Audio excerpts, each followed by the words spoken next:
has called the work a tale of heroism and cowardice, a yearning search for redemption and acceptance, and a haunting portrayal of characters both gay and straight. And Jan Burt, author of Bloodlines, has said of the author, he brings unforgettable characters and unrelenting suspense together in a powerful story that will stay with you long after you've closed the back cover. This is thriller at its best. So won't you please join me in welcoming Christopher Rice.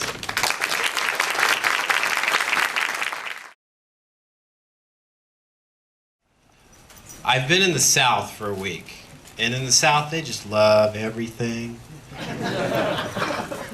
And on the East Coast, people have opinions about stuff, so it's a little scarier to promote a book on the East Coast. It's a little scarier to go to a reading in New York, because maybe you all have an opinion about the book that you're going to share with me later.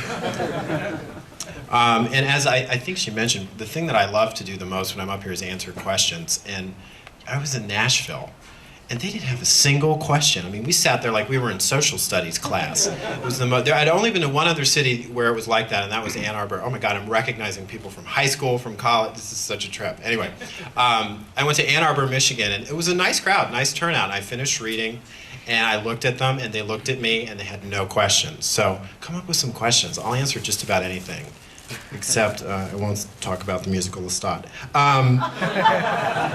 So I should probably offer you some explanation of why I'm not reading from this book, since I think this was actually advertised as being a reading.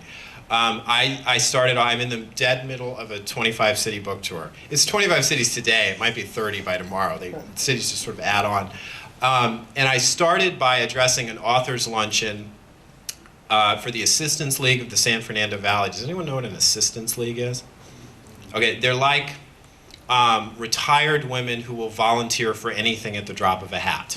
So they're serious. They can get around town.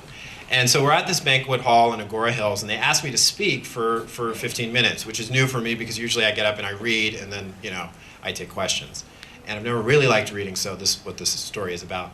So I spoke for 15 minutes, and I did a pretty good job of it. And the women loved me, and they came up afterwards, and they pinched my cheeks and all this sort of stuff. But this one woman, she came charging over to me, and she's like, "You were great, but let me tell you something. We had a guy a couple years ago, terrible." It was like, really? And of course, the first question I ask is, who was he? And it was someone I knew. It was like a good friend of mine. So I was like, I didn't reveal that. I said, "What did he do that was so terrible?" And she said, "He read from his book."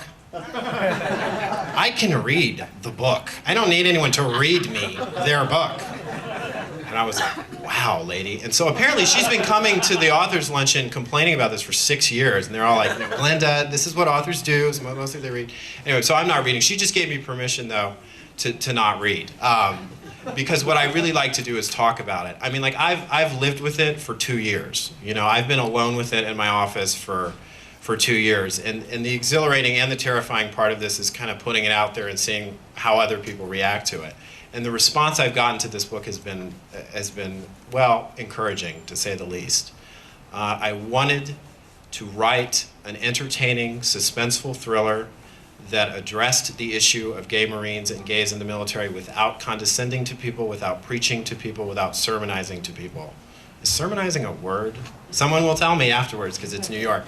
I wanted to create a piece of entertainment in the best sense of the word that could reach the broadest audience possible, but I wanted it to occasion some kind of conversation about an issue that will most likely be up for a vote in the next 3 to 4 years, regardless of who is elected president. The issue was important to me because gay Marines had been a part of my life ever since I moved to Southern California about 8 or 9 years ago. Something that happened right before I got to California was a little policy called Don't Ask, Don't Tell, which I'm sure you're familiar with. And while I don't support the policy on any level, a side effect of that policy was that the military stopped, I think, for the most part, conducting undercover sweeps of gay bars looking for gay service people. And so gay men felt a lot more comfortable going out and being members of the community, and I met a lot of them. And I got the idea about 8 years ago when I was entirely focused on screenwriting and never thought I would write a novel, much less four. An action-driven Hollywood movie in which a gay couple would be savagely gay bashed. One member of the couple would die, and he would turn out to be a Marine who was secretly gay. and that this incident would be how all of his Marine friends found out that he had a boyfriend. And so the Marine friends would then teach the boyfriend how to become a killer so he could go hunt down the people responsible for the attack and kill them. It was real deep. It was real rich. I thought it was perfect for Hollywood. Anyway, but it never grew legs. And what I mean by that is I get a lot of ideas that there's that, ooh, that's cool, and nothing, the legs never grow. And my attitude with ideas when I first get them is I never write them down.